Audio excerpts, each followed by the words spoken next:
Bearded wonders. What are they saying? The beard statement. A look at how beards express the person in the ancient, middle, and modern era. While beards have been sported for practical purposes such as warmth, protection, and intimidation, even more significant are their conveyance of political, cultural, and religious thought. The beard bearer has evolved throughout history, justifying the idiom, hair today, gone tomorrow. Facial hair, or lack thereof, has long been used to communicate religious, personal, and cultural identity. The history of beard styles has evolved drastically and includes periods when culture rejected the beard. Each period reflects changing ideologies that are observable. My discussion will focus primarily on beards, but we'll also touch on other facial hair elements such as sideburns and complementary hairstyles. Here's a graph of such a vast array of hair ensembles. We will work through a chronological outline, beginning with the prehistory of man and working through the Middle Ages and right on up to the modern age. You'll see we'll be visiting many continents, areas, and geographic locations. We know a great deal about the Egyptians. They recorded on papyrus, and they also recorded within the tombs, and the artifacts within the tombs even bear witness to the importance of the beard as a status symbol. The beard was squared off and was grown just as long as possible. The longer, the better.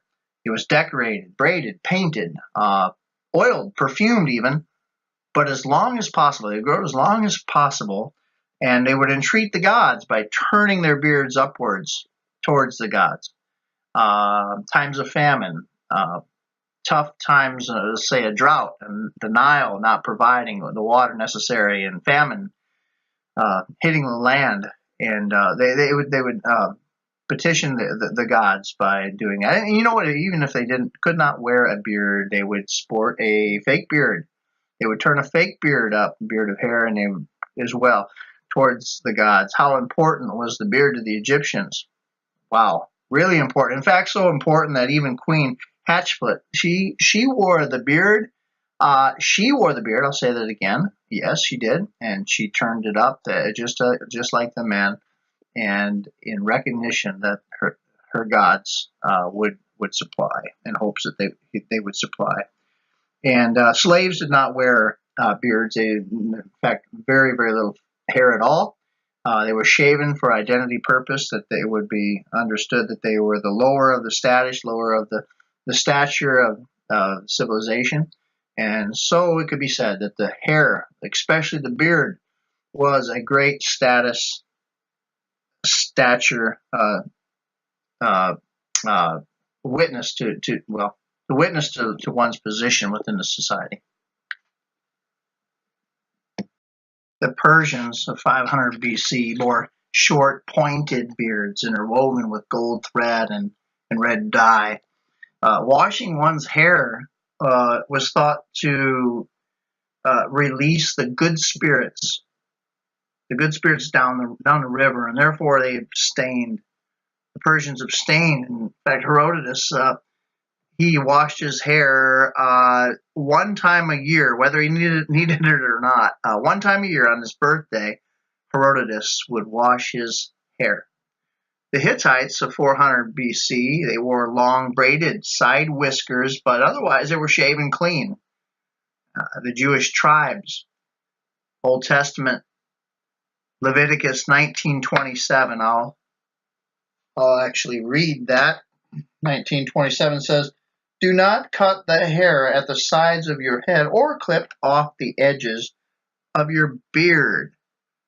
And so they were forbidden to shave their face. The barbarians, interesting enough, they were called the bearded ones, but very ironic, they were not the bearded ones at this point in history. In fact, they were those who who shaved their chins. They had long mustaches. In fact, they're very predominant, the mustaches were, but there was no hair on their chin at this point in history. And yet they were called the bearded ones. Fascinating. The Greeks, however, now they were heavily bearded at this time, until Alexander the Great came along and demanded that they cut their beards, that they be clean cut, their chins be clean of hair to avoid being grabbed by their, while in combat, their opponents. Hair was important to a relative's death, it should be said as well. Hair was cut, torn, or burned by the grieving relatives, and locks of the hair would be hung from the doors by the stricken mourners. The Greek slaves of 300 BC were shaved totally hairless to show servitude and identity, and to protect them from running away. Boys received their first haircut when their facial hair appeared. That is, their head hair was shaved or cut when their facial hair developed. So that would be some long hair, I'm thinking. This hair, those sacrificed to their god Apollo. The Romans, mucho hair, lots of hair, less effeminate than the Greeks. As with the Greeks, hair was sacrificed to the gods. Beards were grown long during times of mourning. Romans were the first to use an oil cream and a razor. In fact, the Sicilians people were the first barbers, and they did business up until the time that Hadrian declared it a vanity. But tell that to Scipio Africanus. He was obsessed with shaving. He did it 3 times a day. Commodus is one that holds credit for bringing the regular shaving era of the regular shave.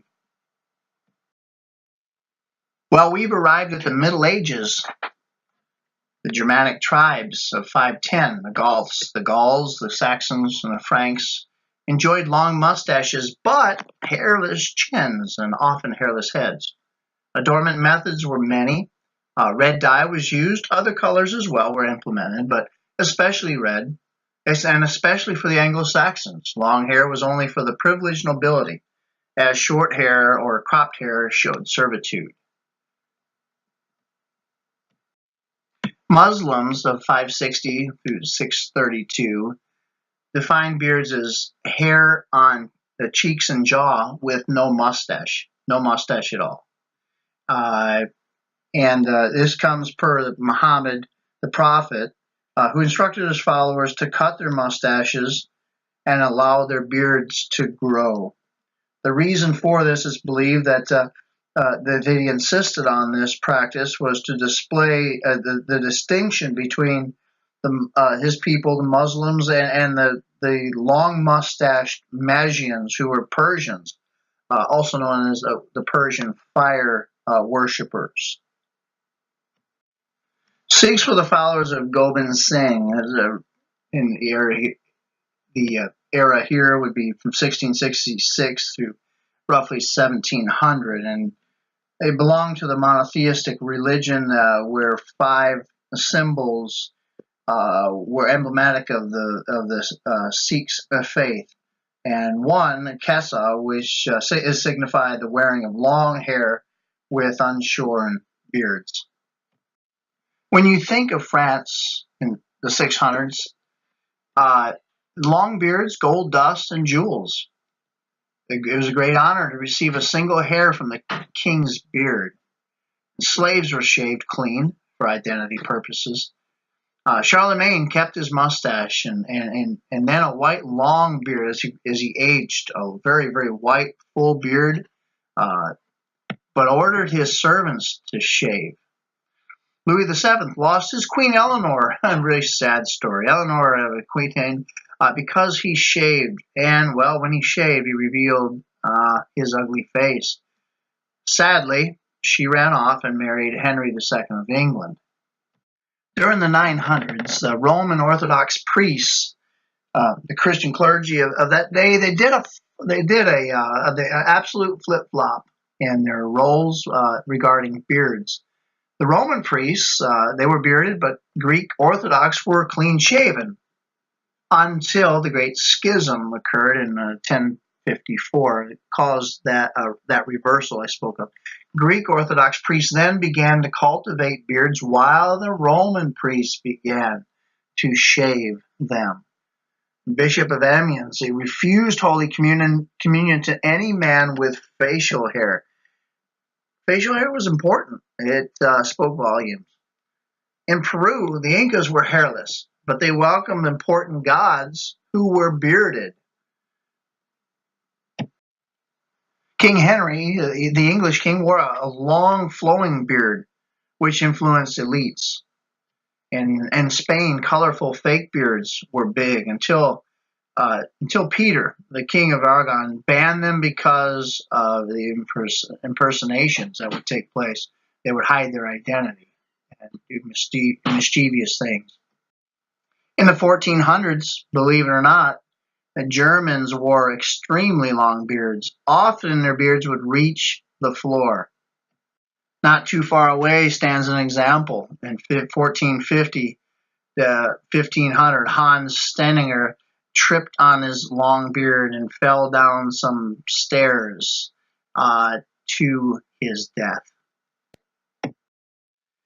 And now we come up to the 12th and 13th century, Mongolia. Genghis Khan sported a patchy goatee similar to a Van Dyke style of hair work. It should be said Mongolia and many of the people in Mongolia, India, Southeast Asia, not many, I should say, could really sport a thick type of hair. They just didn't did not grow hair very well. There's biological reasons why, but the Native American Indians were similar. They had a real scantiness of facial hair growth. However, along the northwest coastline, men could grow a little better hair. That area, that people group, they wore mustaches and sometimes beards, but most Native American tribes kept their faces clean. Well, there is some religious reasons why, but also they did not grow a very thick hair. Not that may have been important to them, but it should be said that they did not sport hair very well, facial hair. In Kenya, African beards were very, very tight, very light. They're fully grown to avoid patches. They grew very well, but very patchy. Their faces grew a patchy type of pattern in many instances. And so, but the hair was also very coily, as African American beards would be, or hair would be as well. But it was light and tight coils. All right, we've arrived at the beards of the modern age. Moscow, let's turn to Moscow, 1500 AD.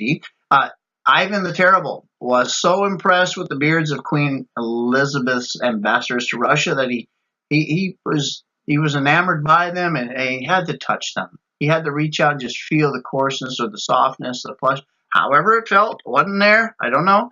But he enjoyed that and was very impressed with those beards that had come from the West.